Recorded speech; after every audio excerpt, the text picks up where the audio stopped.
किसान के खेत की कहानी। एक समय की बात है। एक छोटे से गांव में रामू नाम का एक किसान रहता था। रामू का जीवन सादगी भरा था, लेकिन उसका दिल बड़ा और मेहनती था। उसका एक छोटा सा खेत था, चारों ओर हरियाली से घिरा, बीच में एक नीम का पेड़ और खेत के कोने में एक कुआं जो सालों से उसके परिवार का साथी रहा था। रामू हर सुबह सूरज उगने से पहले उठता। मिट्टी को छूकर वह मुस्कुराता, जैसे पुराना दोस्त मिला हो। हल चलाना, बीज बोना, पौधों की देखभाल करना, ये सब उसके लिए काम नहीं, पूजा थी। लेकिन एक साल बारिश नहीं हुई।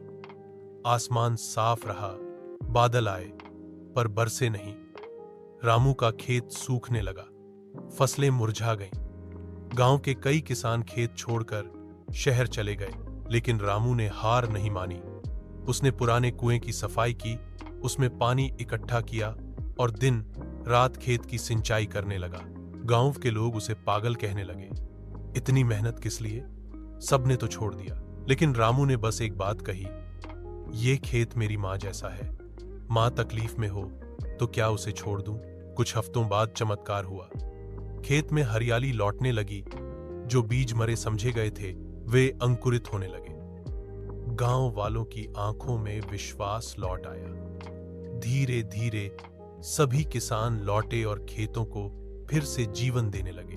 रामू का खेत अब सिर्फ उसकी मेहनत की मिसाल नहीं था, बल्कि पूरे गांव की आशा का प्रतीक बन गया था। सीख: सच्ची लगन और आत्मविश्वास से अगर हम अपने खेत, अपने सपनों, जिम्मेदारियों या रिश्तों की देखभाल करें, तो सूखा मौसम भी हरियाली में बदल सकता है। चाहे जो भी हो, जब तक मिट्टी में जान है, किसान हार नहीं मानता। अगर आप चाहें तो मैं इसे कविता या नाटक के रूप में भी रूपांतरित कर सकता हूं।